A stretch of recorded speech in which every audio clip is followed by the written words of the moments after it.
Report tungkol sa mga napinsala na mga critical facility or infrastructure tulad ng siguro tulay, mga kalsada, ganun po.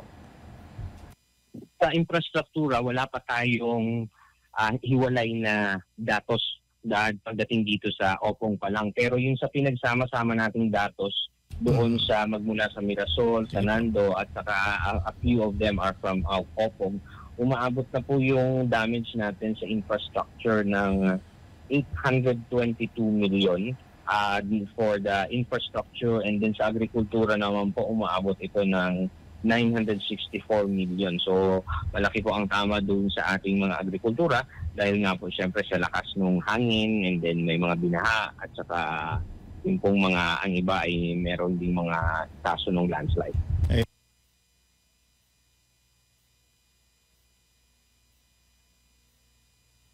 Okay, alam ko po na hanggang ngayon ay ongoing pa rin po yung tinatawag natin na recovery efforts, no, doon sa mga sinalanta ng bagyo. Pero how ready is OCD doon sa mga susunod pa, no, ng mga kalamidad na paparating sa Pilipinas?